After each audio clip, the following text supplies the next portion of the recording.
Tengo un cordial saludo, ingeniero José Cortés Altafulla, que les habla estudiante del octavo B de Comercio Exterior, Carolina Estupiñán Ibarra.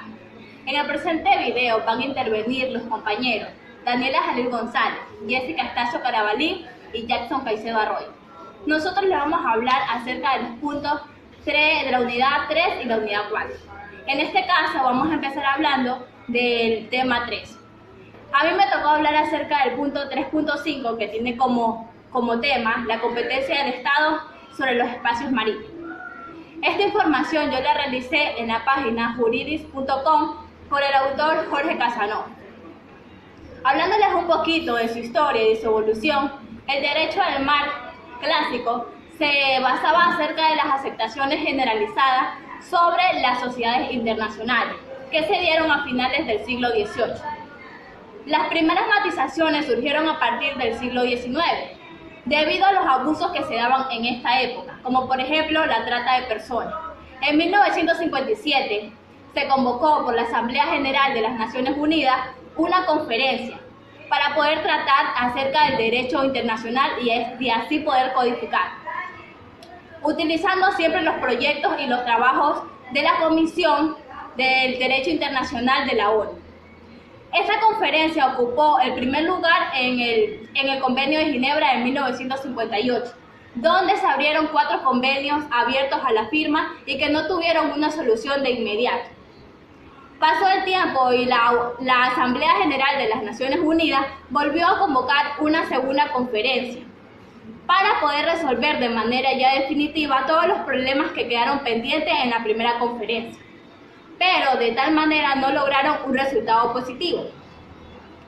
Luego entró en vigor los 4 convenios de Ginebra de 1958, como ya antes mencionado. El primer convenio, llamado Convenio sobre Alta Mar, que se dio el 30 de septiembre de 1962.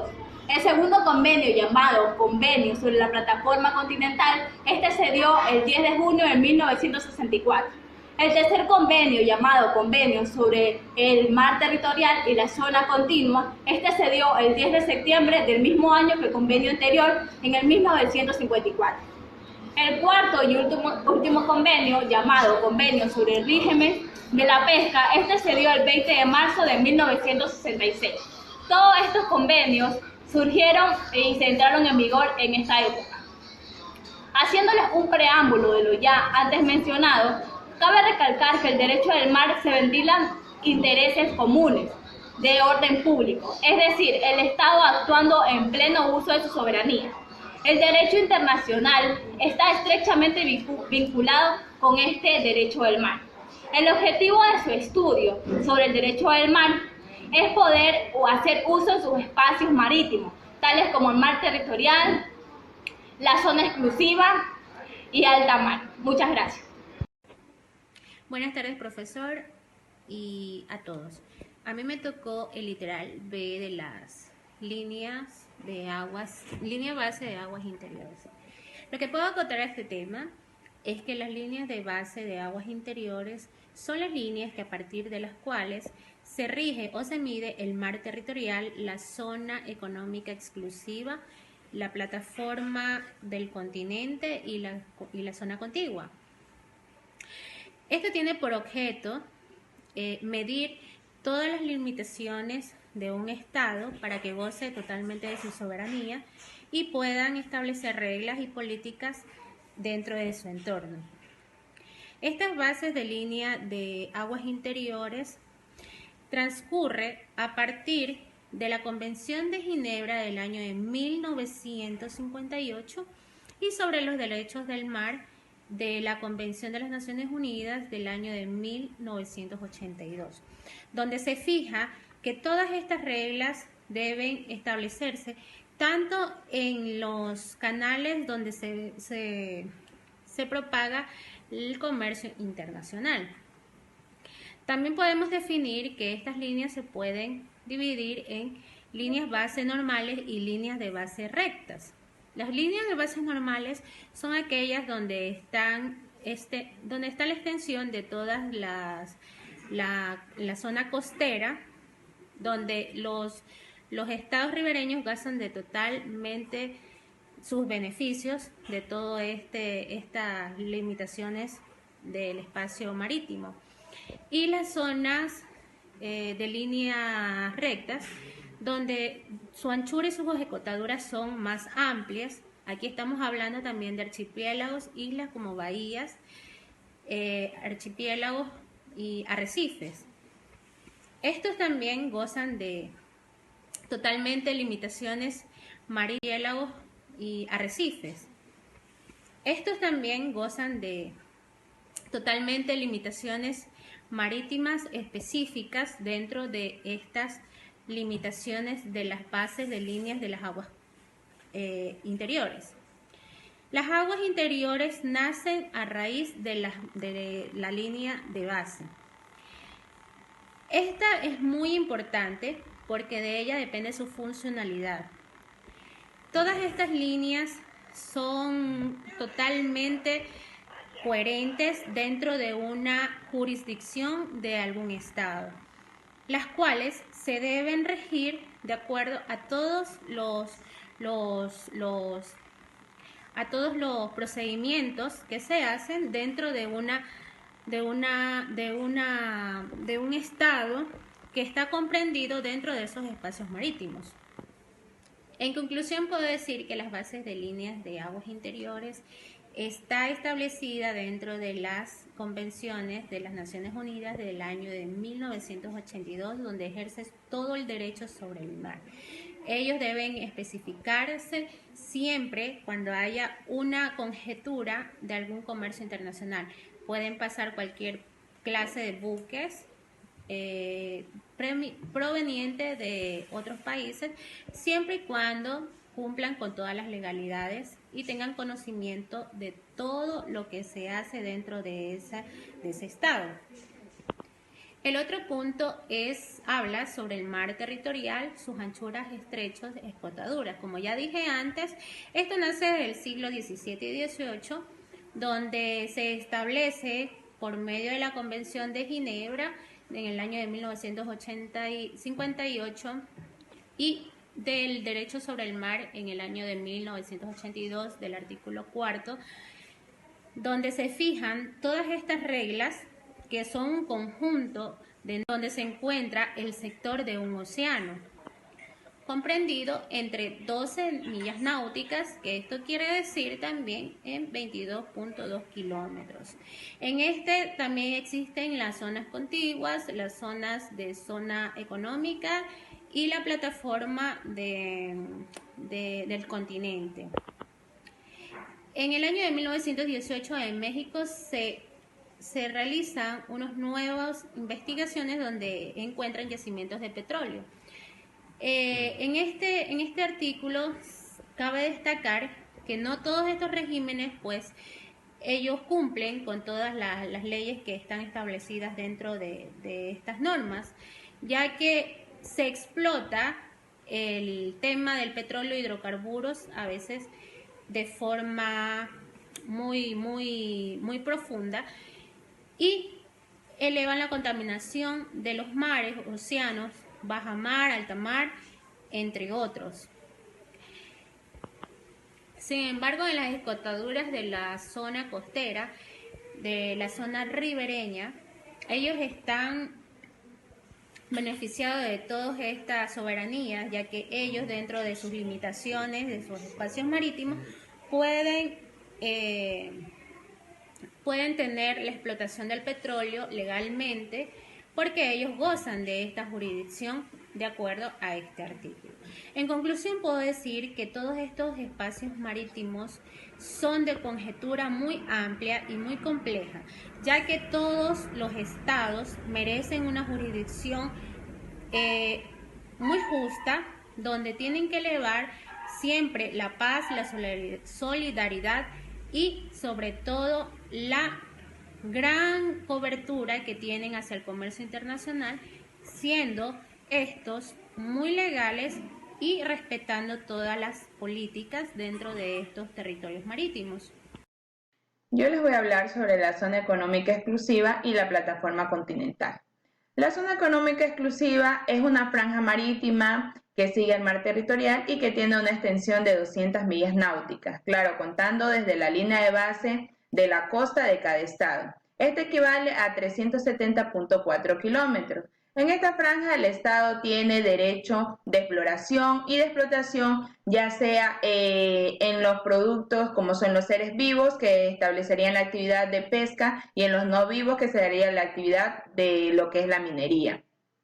Este no tiene soberanía absoluta, ya que los demás estados en este tienen una completa libertad de lo que es navegación, lo que es sobre suelo, poner tubos submarinos para realizar diferentes actividades para que se dé un desarrollo económico y se cumplan con todas las normas establecidas en los convenios y en los tratados. El concepto de zona económica exclusiva es un concepto que se lo tiene como un elemento esencial del conjunto de transacciones en donde se dan las diferentes interrelaciones que está constituido en el quinto convenio sobre el derecho del mar, que se estableció en 1982. Este se trata de un conjunto que ha sido aceptado de una manera rápida, el cual genera diferentes aceptaciones por los estados, pero existe un cumplimiento de este régimen, ya que este se basa en las normas del derecho consuetudinario.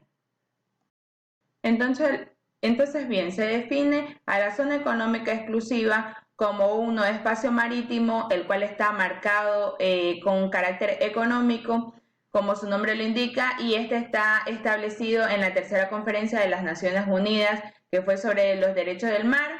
En este tenemos que su concepto, su régimen y su naturaleza jurídica están definidos por la Quinta Convención de 1982, que este es comprendido desde los artículos 55 al 75.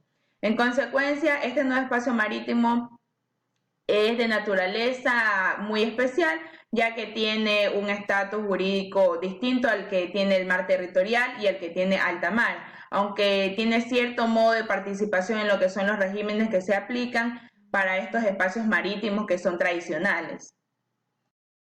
La plataforma continental, esta es una superficie de fondo submarino próximo a la costa, que tiene una profundidad inferior de 200 metros. Su amplitud desde la costa suele ser variable y en esta se da espacios pertenecientes a lo que es la economía, ya que en esta se da gran actividad económica. Desde esta se puede regir o se puede tomar en cuenta lo que es la explotación de los grandes recursos de minerales, como es la actividad de minería que se da en esta. En esta se aplican los diferentes tratados y convenios que tengan los demás países, ya que esto también nos proporciona una interrelación entre los estados y que exista un respeto y cumplimiento de las normas que existen en él, dando así un mejor desarrollo a nivel no solamente económico, sino a nivel social, ya que al darse lo que es la pesca y la explotación de minería dan plazas de trabajo a la comunidad. Entonces se vería de este modo lo que es el desarrollo social. Para lo que es el desarrollo económico, pues se genera nuevos ingresos a cada estado que son miembros de los diferentes convenios y tratados que se tienen en este tipo de plataforma o en este tipo de zonas que realmente son de carácter económico. El agua que cubre la plataforma continental suele contener vida marina en abundancia y la mayor parte de la pesca se realiza en esta zona. Aquí se encuentra la cuarta parte de la producción mundial de lo que es el petróleo y de gas, procediente de las rocas que se encuentran debajo de esta plataforma. En la parte de lo que es la cubierta se encuentra todo lo que es el océano, y ambas tienen gran profundidad. Esta tiene origen desde la costa y finaliza en la llegada de lo que es la barrera continental. Espacios no sometidos por la competencia de los estados. Son pocos los espacios no sometidos por las competencias de los estados, ya que permite realizar actividades a personas que no cuentan con un espacio marítimo para realizar dicha actividad. Dentro de estos espacios no sometidos tenemos el alta mar, que es un espacio de libre circulación para realizar actividades, y la zona que habla de que fue creada por las Naciones Unidas para que las personas que no tienen como realizar faenas de pesca o alguna otra actividad, puedan realizarla, ya que permite la explotación y la exploración de los recursos. Segundo taller de la unidad 4. En este caso yo les voy a hablar acerca del punto 4.1, que tiene como tema la competencia personal del Estado y su protección diplomática. Este de aquí es aquel poder jurídico reconocido a un Estado, es decir, donde se pueden abarcar los temas relacionados a sus nacionales que se encuentran en el extranjero, bajo sus órdenes, regulando siempre el estatuto personal y ejerciendo sobre ellos una protección. Con esto podemos decir que el Estado ejerce su competencia personal en relación a sus nacionales. El poder del Estado solo se puede dar dentro de su territorio. Cuando se encuentran en el extranjero, el Estado no puede realizar su mismo poder, sin antes el consentimiento del Estado en el que se encuentran sus nacionales. Respecto a la protección diplomática, este de aquí es aquella que consiste en donde un Estado se encuentra frente a otro Estado cuando se ha realizado un hecho internacional, es decir, un hecho ilícito, donde se ha faltado a los derechos o a los bienes o se han causado daños a aquellas personas. Esta información la encontré en la página naturalezajurídica.com por el autor Jorge Luis González. Nacionalidad o régimen jurídico de los extranjeros. La nacionalidad es el vínculo que tienen las personas o los individuos con el Estado, que le permite la nacionalidad y los hace suyos en el ámbito económico, político y social. La nacionalidad permite que las personas puedan tener acceso o beneficios a lo que ofrece cada país. Dentro del derecho internacional, la nacionalidad dice que no todas las organizaciones internacionales pueden gozar de una nacionalidad. En fin, la nacionalidad nos dice de que no todas las personas no pueden ser aprendidas arbitrariamente. Otro de los puntos que habla de que todo niño debe ser nacionalizado. A continuación, el asilo y refugiados a fines de régimen jurídico de la Unión Europea. El asilo es el proceso el cual brinda un Estado o país para que una persona extranjera pueda ser integrada a su país bajo las normas y condiciones que tiene ese país. No todos los países brindan asilo, ya que dependen las condiciones en que las personas u organizaciones se encuentren, porque no todos los países pueden tener un asilo. En cuestión a los asilos, nos dice que gozarán de un asilo o de este proceso las personas que vengan o contribuyan con el beneficio de la sociedad. Los refugiados. En los refugiados podemos decir que es un proceso por el cual se miden en temas de frontera, ya que en la Unión Europea, en su convención en 1942, fijó de que las fronteras serán eliminadas, ya que estos son uno de los principales refugios de personas o de grupos o individuos que no brindan un beneficio a la sociedad, al contrario, perjudican, ya que realizan actos ilícitos que no suman y no son a beneficio del país.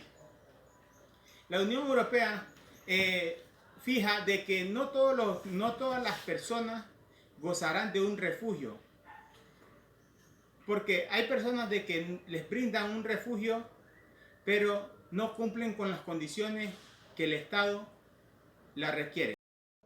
Yo les voy a hablar del trato a los extranjeros y a sus propiedades. Empecemos definiendo qué es una persona extranjera. Un extranjero es una persona natural o jurídica la cual es no nacional, es decir, que no cuenta con los documentos de ciudadanía, de identidad de un país en específico, que es el cual él no nació en ese país. Partiendo de esto, tenemos que el trato a los extranjeros ha venido evolucionando a lo largo del tiempo, ya que antes ellos no tenían el mismo derecho que tenía una persona nacional, por ejemplo, derecho al voto, derecho a la propiedad privada, no contaban con esos derechos y tampoco no tenían las mismas oportunidades, ya sea de trabajo, de estudio y así. Tampoco no podían constituir una familia en sí porque no hay los medios para poder, o sea, los recursos económicos para poder sostener un hogar familiar. A lo largo del tiempo la historia es otra, ha cambiado y actualmente una persona considerada extranjero tiene la oportunidad a poder acceder a puestos de trabajo, tiene la oportunidad de estudiar, de homologar también títulos. Muchas veces se estudia en otros países y se viene aquí o en diferentes países, se homologa, es decir, se legaliza el título, ya sea de colegio o universitario, para poder acceder a diferentes puestos de trabajo y obtener pues este cambio de vida que se quiere cuando uno emigra hacia otro país. Dentro de lo que es el trato a los extranjeros y a sus propiedades, dentro de la parte de sus propiedades, tenemos que no se puede actualmente acceder a esa propiedad privada. Estoy hablando del país de Ecuador. Basándonos en lo que nos ha beneficiado el derecho internacional, no se puede acceder a la propiedad privada siendo extranjero porque no está legalizada nuestra nacionalidad. Una vez que nuestra nacionalidad se legalice, podemos acceder entonces a la propiedad privada y a muchos otros beneficios que nos trae en sí la nacionalidad. El derecho internacional ha sido parte fundamental para que se dé este cambio y esta regularización prácticamente para que nosotros podamos obtener ahora doble nacionalidad. Porque yo puedo haber nacido en Ecuador, pero tengo la nacionalidad de España, la cual me permite tener derecho al voto, tener derecho a las diferentes instituciones públicas y universidades públicas para poder acceder al estudio de alguna forma que me llevará a tener puestos de trabajo o de crecer de una manera profesional. El trato a los extranjeros es un referente prácticamente porque con lo que se quiere es realzar la parte inclusiva, ya que en intervienen lo que son las Naciones Unidas de una manera de defender los derechos humanos, ya que al ser inclusivo tiene que haber una participación directa, ya seas extranjero o nacional, tiene que haber una participación directa en cada una de las actividades que se lleva a cabo dentro de un país o dentro de un estado. Luego tenemos lo que es la protección diplomática a los particulares, que esta la podemos definir como la invocación por un estado de la responsabilidad de otro estado por el perjuicio causado de un hecho internacional lícito de ese estado a una persona natural o jurídica que es responsable de lo causado. Es decir, que se define que la protección diplomática es que yo haya causado algún inconveniente en otro estado. Entonces lo que se hace es que existe una protección para no caer en el artículo 2.4 de lo que son las Naciones Unidas de la prohibición del uso de la fuerza o amenaza. Entonces, para no caer en el uso de la fuerza y amenaza, utilizamos la protección diplomática. ¿Cuáles son los modos de protección que se utilizan? Pues bien, se utilizan oficios, se utilizan las diferentes reuniones, también mediante abogados se da una comunicación o una intercomunicación para poder llegar a un consenso, ponernos de acuerdo cuáles son las medidas o la normativa que está dentro del derecho internacional y que se va a tomar a aquella persona. Es decir, la protección diplomática lo que quiere es la conservación de la paz, basándose en las Naciones Unidas, que esta organización interviene también aquí. Lo que hace es que nos ponemos de acuerdo y bajo las normas o reglamentos que existan dentro del derecho internacional se castiga de alguna manera a esa persona o al Estado que cometió algún tipo de infracción pequeña para no intervenir, ya que también dentro del derecho internacional encontramos que un Estado no puede intervenir a otro porque se estaría yendo en contra de la paz que se ha estado buscando a lo largo de todo este proceso. Entonces serían los modos mediante reuniones, mediante oficios diplomáticos y por la intervención de los diferentes abogados que tenga cada Estado. Unidad 4.4.2. El derecho de los pueblos a la libre determinación en el marco del ordenamiento jurídico internacional. En este literal he consultado que el derecho de los pueblos a la determinación, en este caso autodeterminación, consiste en que ellos mismos pueden buscar todo su desarrollo de la economía y también dar paso a la creación de nuevos estados. Asimismo, después de la Segunda Guerra Mundial, se creó la ONU, donde ellos prevalecen toda la protección a estos pueblos, sobre todo a los pueblos indígenas, porque de ellos son las costumbres más ambiguas que podemos nosotros prescindir en esta actualidad, ya que ellos coronaban desde tiempos muy antiguos pues las culturas ancestrales, donde nos conocía todo lo relacionado con el suelo, con las vitaminas y los minerales y todas aquellas costumbres y culturas que ellos tenían. Esto es como decir un tesoro que nosotros tenemos dentro de estos derechos internacionales y que son protegidos consuetudinariamente en los estados y sobre todo en todos los regímenes de esta jurisdicción del entorno. Aparte de todos los métodos y procedimientos que se utilizan dentro de este ordenamiento jurídico internacional, son muy conocidos estos artículos en resoluciones dentro del derecho internacional, que igual se los respeta y se los vincula con todos los estados que adaptan esta jurisdicción.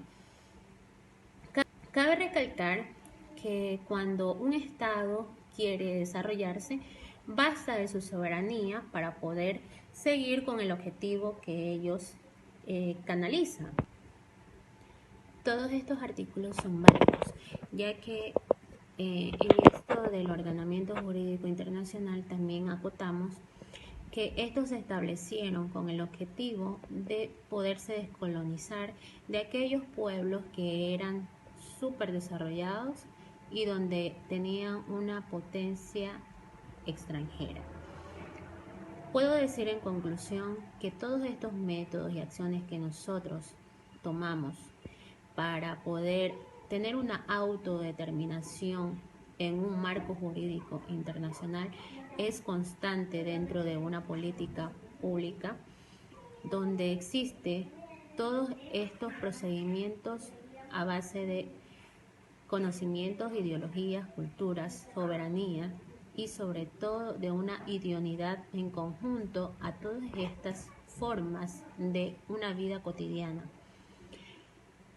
Los pueblos tenemos el libre albedrío de poder distinguir cuál es nuestra raíz de un problema y también cómo solucionarlo de una manera efectiva de acuerdo a todos los regímenes políticos que existen dentro de un Estado, siempre y cuando también respetándolos y haciéndolos valer de tal manera.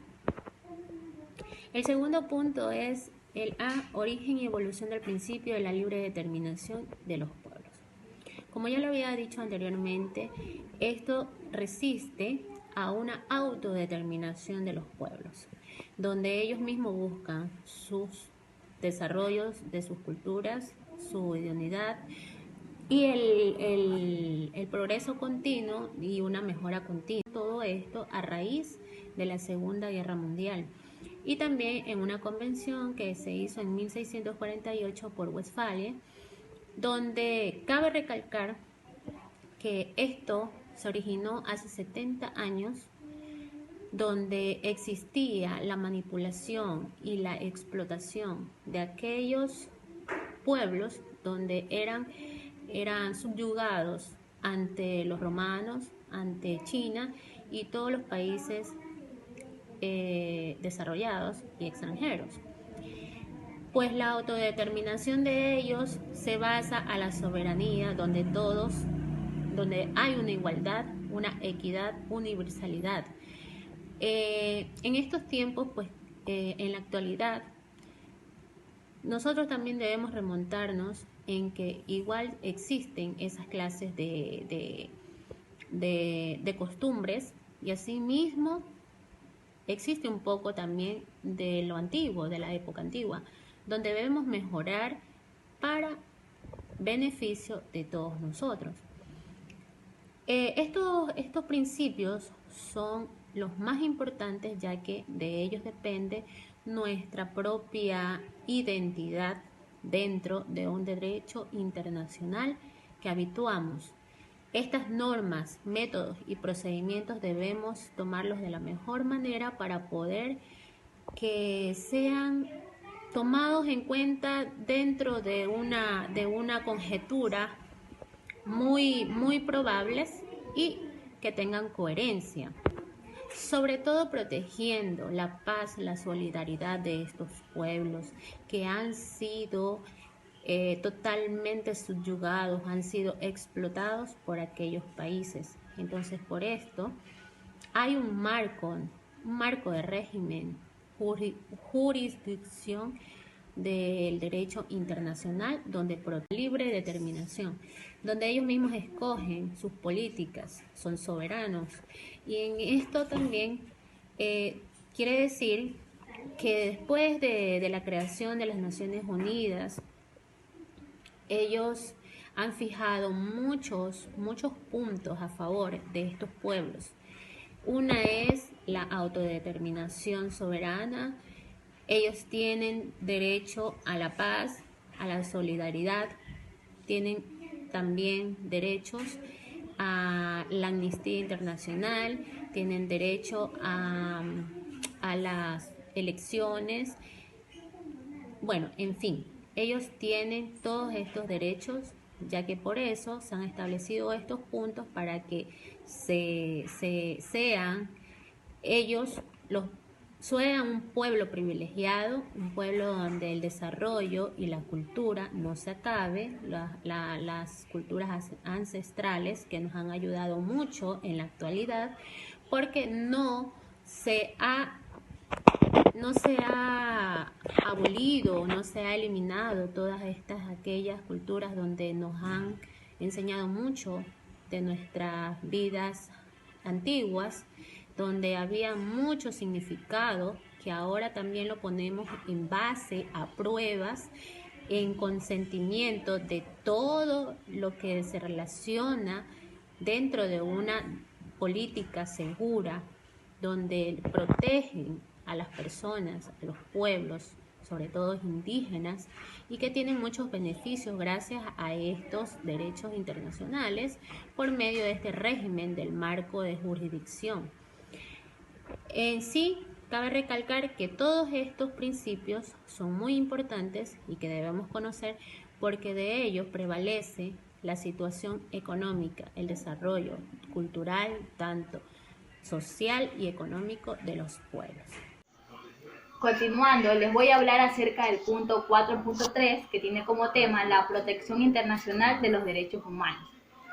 La concepción de los derechos humanos pone de relieve la importancia de dar a conocer la protección internacional de los derechos humanos, para de esta manera poder conseguir la eliminación de todo tipo de abusos por parte de terceros. Combatir la discriminación contra la mujer es uno de los objetivos principales del derecho internacional público, que no solo vela por los principios y normas que tienen estos, sino también por hacer efectivos los retos que se plantean aquí mismo. El último punto que me toca hablar es el literal A, que tiene como tema Sistema de Naciones Unidas para la Protección de Derechos Humanos. En 1945, la Carta de las Naciones Unidas proclama la dignidad de personas y respeto sobre los derechos humanos. El sistema universal de la protección de derechos humanos nace desde el seno de la ONU, en donde son miembros casi todos los estados del mundo.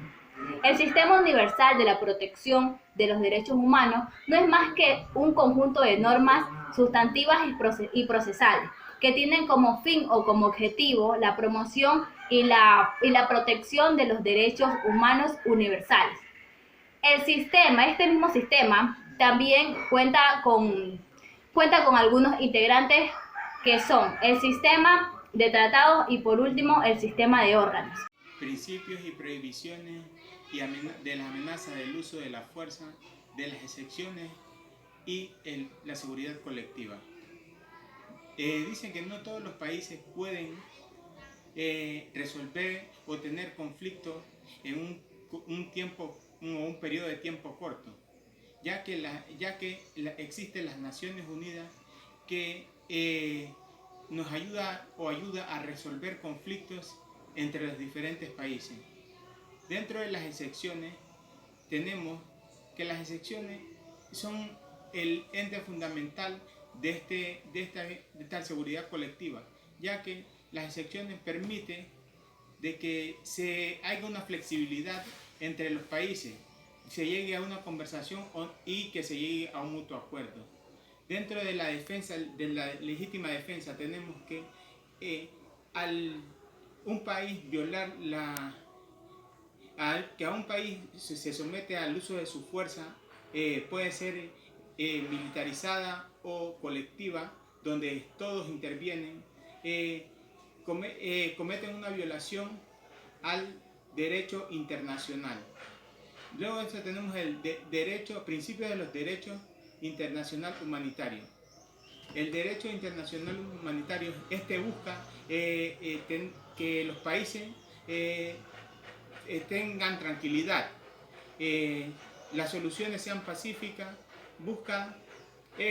tienen un conjunto de normas que facilitan las relaciones entre los diferentes países. Tiene como forma fundamental velar por la paz y la tranquilidad de toda la humanidad, ya que generar conflictos a ellos no les favorece, porque perjudica forma un hecatombe a nivel mundial. Me tocó la protección de las víctimas de los conflictos armados. La protección de los civiles antes y después del Afro de 1949 han convocado una gran conjetura. En estos, los civiles que estaban acercados o aventuraban dentro de un campo de batalla corrían un gran riesgo, y también por los combatientes que ellos llegaban como refugiados a sus hogares. Pero en esto se indujo en la Carta de Versalles de 1907 que todo civil que podría dar apoyo o protección a los combatientes tenía unas grandes posibilidades de beneficios, y también generalizaba dentro de una Carta de Naciones Unidas, porque el conflicto armado estaba prohibido y era ilícito. Pero en este caso no había distinción ni de raza, ni de color, ni de etnia, ni cultura, ni religión, ni políticas, etc. En el siglo XIX, cuando hubo la guerra entre Rusia japonesa, aquí donde vencieron los rusos a los alemanes y Moscú formó a ser parte de un estado muy importante de Rusia, pues hubieron muchos cambios en la Carta de las Naciones Unidas, donde se convocaron a todos los países miembros, estados miembros, y ellos fueron los que disolvieron algunos puntos, los abolieron y volvieron a interpretar notas específicas para estos estados donde daban a conocer todas las participaciones de los combatientes y les daban un gran beneficio. Así también había donde respetaban a las mujeres sobre todo, y que no fueran maltratadas ni que hubieran violaciones ni sobre la fuerza, ni fueran desprotegidas. Esto lo convertía en un gran reto, ya que en la actualidad igual existe la guerra, pero para eso están estos derechos que prevalecen dentro de esta Carta de Versalles en Haya en 1907, donde consta verídicamente todos los recursos y los beneficios que tienen estas personas civiles y los combatientes de los conflictos armados. El otro punto, normas relativas a la conducción de las hostilidades, objetivos, medios y métodos de combatientes. Claramente dice las Naciones Unidas, la Carta de las Naciones Unidas, que está prohibido las guerras. Así lo dice esta carta, que está generalmente constituido por varios puntos donde esto lo resalta y prevalecen muchas normas. Es ilícito ya en estos instantes, después de la Segunda Guerra Mundial de 1945, que existan estas clases de métodos para obtener la paz entre los estados. Existen ya otras maneras de cómo nosotros podemos llegar a una conjetura o podemos llegar a un acuerdo entre estados. Ellos desagradan estos métodos que usan muchos estados para resolver estos conflictos. Están reduciendo la manera de cómo usan las armas. De acuerdo a esta Convención de Ginebra de 1900 contra los estados. Es así como nosotros podemos resaltar que ya en este entonces, en la actualidad, ya se han reducido notablemente todas estas clases de peligros para la humanidad. Así lo genera el derecho internacional humanitario, que es el cual protege a todas las personas, tanto niños, jóvenes, ancianos, adultos, o sea, todas las personas y todos los estados.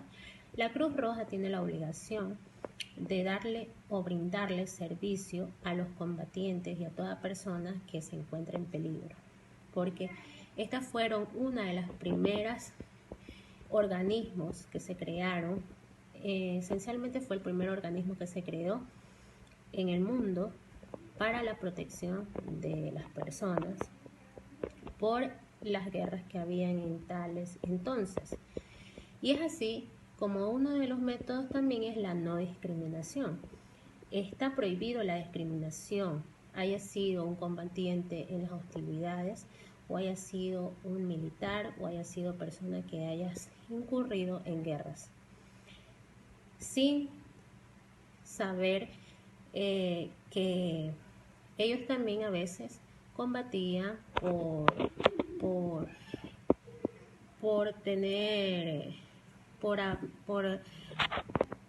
para que un Estado tenga esa paz que se necesitaba. En estos puntos siempre se habla de paz, porque todo lo que se relaciona con los derechos internacionales humanitarios lo que busca es paz.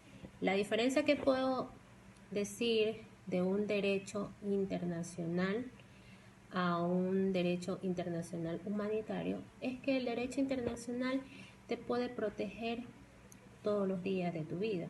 En cambio, el derecho internacional humanitario te protege más en conflictos de guerra